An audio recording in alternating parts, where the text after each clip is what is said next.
Acho sim que é uma contratação de risco e eu vou te explicar o meu pensamento.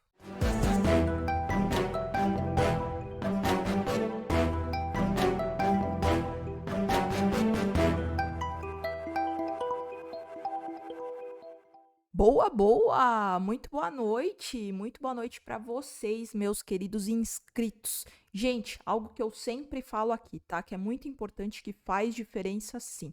Gostou do conteúdo? Se inscreve no canal, que é muito importante pra gente que produz conteúdo aqui na plataforma. É muito, muito importante mesmo, tá? E o seu like também, se possível, no começo do vídeo, porque assim ajuda a entregar e notificar esse vídeo aqui para mais e mais palmeirenses e, claro, para quem gosta de futebol no geral. Combinado?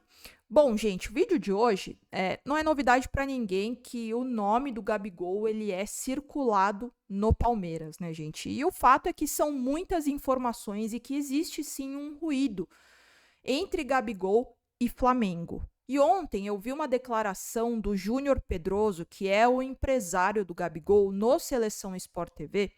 E pelo lado deles, ou seja, Gabigol e empresário Júnior Pedroso, fica muito claro na visão deles que o Gabigol ele não faz mais parte dos planos do Flamengo. Primeiro, pelo pouco tempo de contrato que o Flamengo ofereceu ao Gabigol e também por não aceitar as supostas exigências que o Gabigol fez ao Flamengo, tanto de salário e outras particularidades do contrato. E bom, hoje uma matéria recém-publicada no GE diz que o Flamengo afastou o Gabriel da partida contra o Cruzeiro de amanhã pelo Campeonato Brasileiro.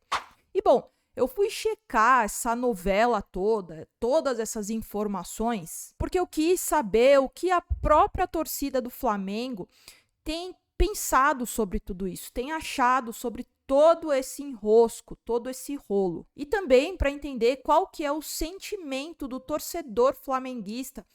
Na verdade, é uma situação que envolve sim um ídolo, porque afinal a gente está sim falando de um jogador que, você goste ou não, fez sim história com a camisa do Flamengo. Fez gols em finais de Libertadores e foi sim muito decisivo em Copa do Brasil, Brasileirão e nos estaduais disputados. E eu vi sim diferentes tipos de comentários, mas eu vi bastante gente, ou seja, bastante torcedor, falando que o Flamengo vai perder o Gabigol de bobeira e depois não adianta lamentar. E que não se trata ídolo dessa forma. Outros torcedores também falaram que é capaz sim do Abel Ferreira recuperar e o Gabriel reencontrar o seu bom futebol. Afinal, o Abel Ferreira ele é sim um ótimo técnico e que sabe fazer muito bem esse tipo de trabalho, sobretudo recuperar o bom futebol e a boa performance de um atleta. Outro torcedor falou que sente que o final dessa linda história que o Gabriel construiu com o Flamengo está perto de acontecer, ou seja, está perto do fim, e que novamente não se trata ídolos dessa forma. E claro, vi outros comentários também falando que ele pode ir, que a história já se encerrou, que ciclos se encerram, etc. e tal. Mas eu acho importante destacar aqui que eu vi muitos torcedores com comentários nesse tom, de que, enfim, não se trata ídolo dessa forma e que o Gabigol foi sim muito importante para a história do Flamengo e que não queriam que a história terminasse desse jeito. Bom, gente, minha opinião sobre esse tema. Acho sim que é uma contratação de risco e eu vou te explicar o meu pensamento. Na minha visão, existem dois lados dessa história. Primeiro, eu acho que, tecnicamente falando, acho bobagem discutir esse tema, essa história. O Gabigol é sim um bom jogador, na minha visão, é tecnicamente acima da média. Como eu falei, é decisivo e ele tem sim características diferentes de um centroavante no atual elenco do Palmeiras. Portanto, eu acho que ele pode sim dar retorno esportivo. Ele é jovem, tem experiência nas principais competições que o Palmeiras disputa. Não à toa, Palmeiras e Flamengo ficam ano a ano disputando os principais campeonatos do continente. Agora, tem o outro lado da história também. Vamos fazer um exercício de relembrar de como era o ambiente do Flamengo quando o Gabigol brilhava. Existiam sim outras peças importantes no elenco, mas ele era a peça que brilhava. era um time que jogava para ele.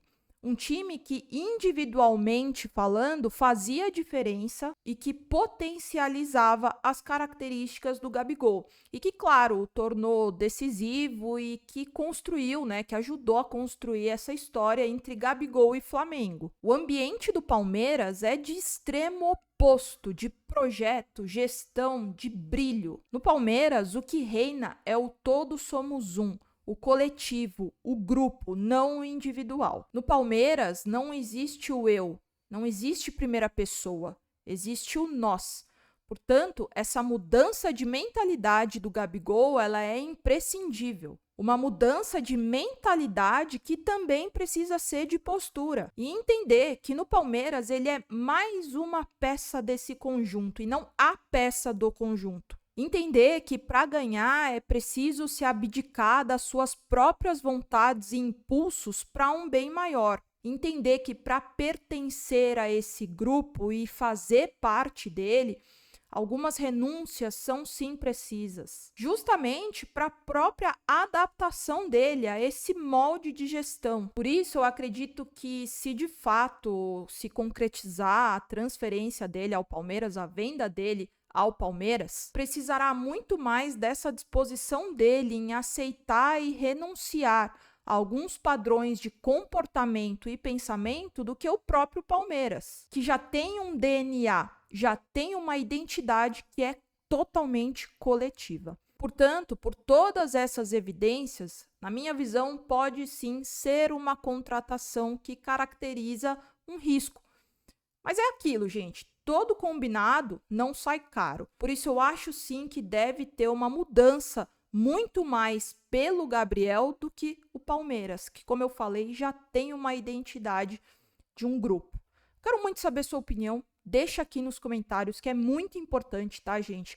A sua opinião. Sem a sua opinião, nada disso aqui faz sentido.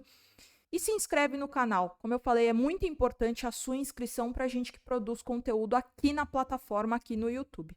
Combinado? E deixa seu like também, se você não deixou lá no comecinho do vídeo. Muitos e muitos beijos, ó. E avante palestra sempre.